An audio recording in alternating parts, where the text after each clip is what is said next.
कि इजराइल की बढ़ने वाली है मुश्किलें, कि दुनिया में अपना दबदबा रखने वाली संगठन ने इजराइल के खिलाफ प्रस्ताव पारित किया है।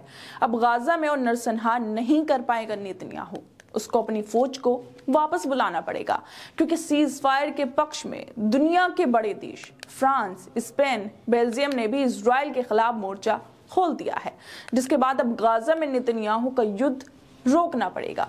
दरअसल 7 अक्टूबर और 3 महीने बीत जाने के बाद भी गाजा पर लगातार बमबारी की जा रही है। बच्चों को, महिलाओं को, आम लोगों को निशाना बनाया जा रहा है, जिसमें 23,000 से ज्यादा लोग अपनी जान गंवा चुके हैं, क्योंकि नेतन्याहू और उनकी सेना गाजा पर फिलिस्तीनियों पर नरसंहार कर रही है। लेकिन अब यूरोपीय यूनियन ने एक प्रस्ताव पारित किया है, जिसमें इजराइल के युद्ध को रोकने के लिए नेतन्याहू के नरसंहार को बंद करने के लिए प्रस्ताव पारित किया गया है। इस संगठन में 27 देशों के कई सदस्य शामिल हैं। शामिल देशों के सदस्यों ने गाजा पर युद्ध विराम को लेकर पारित प्रस्ताव में अपना मत दिया है। इस प्रस्ताव के पक्ष में 312 वोट पड़े हैं, जबकि सिर्फ 131 वोट ही युद्ध विराम के खिलाफ पड़े और 72 सदस्य अनुपस्थित रहे। लेकिन दोस्तों, ये तो हुई सदस्यों की बात।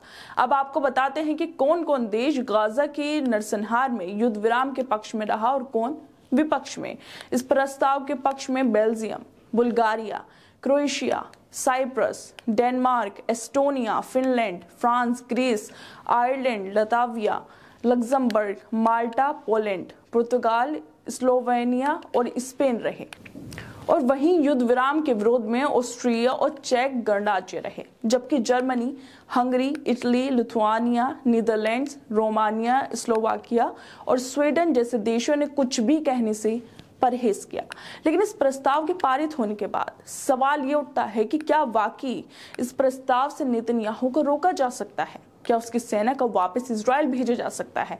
और दोस्तों, सबसे बड़ा सवाल तो ये है कि क्यों ऑस्ट्रिया और चेक गणराज्य ने युद्ध विराम के खिलाफ अपना मत दिया? क्या इन्होंने जो नरसंहार हो रहा है वो नहीं दिखाई दे रहा? क्यों इन्होंने इंसानियत के खिलाफ वोट किया? कितने अफसोस की बात है कि गाजा में लोग मलबों के ढेर में बदल रहे हैं और ये लोग सब कुछ देखने के बाद भी आंखों पर पट्टी बांधे बैठे हैं। क्या इन लोगों को गाजा की बदहाल होती हालत नहीं दिखाई दे रही? क्या वहां पर जानों को गंवाते लोग नहीं दिख रहे? क्या बमों से उड़ाए जा रहे हॉस्पिटल, कॉलेज और घर नहीं दिख रहे? क्या इन लोगों को भुखमरी से बेहाल होते फिलिस्तीनी नहीं दिख रहे? फिलिस्तीन में इतनी भुखमरी बढ़ गई है कि अगर युद्ध रुक भी जाए तो लोगों के पास खाने को नहीं है, वो भूखे मर रहे हैं। लेकिन क्यों फिर भी ऐसे देश इजराइल के साथ खड़े होते हैं? क्यों ऑस्ट्रिया और चेक गणराज्य जैसे देश नहीं चाहते कि गाजा पर बमबारी रुके? क्यों ये देश इजराइल के सामने कुछ नहीं बोल पा रहे? खैर दोस्तों, आप लोगों को क्या लगता है कि जिस तरह से यूरोपीय यूनियन में युद्ध विराम का प्रस्ताव पारित किया गया है, उससे इजराइल पर, नेतन्याहू पर कितना असर होगा? या फिर प्रस्ताव पारित होने के बाद भी ऐसे ही गाजा पर हमले किए जाएंगे? क्योंकि नेतन्याहू के सामने सभी जो देश हैं वो हाथ बांधे खामोश खड़े हैं, क्योंकि हो सकता है कि नरसंहार से खामोश बैठे देशों का फायदा हो रहा हो, या हो सकता है कि कुछ ऐसी बात हो जिसकी वजह से इजराइल के सामने वो नहीं बोल पा रहे हों। आप लोगों को क्या लगता है? हमें अपनी राय जरूर दें और बाकी तमाम खबरों को देखने के लिए जुड़े रहिए हमारे साथ।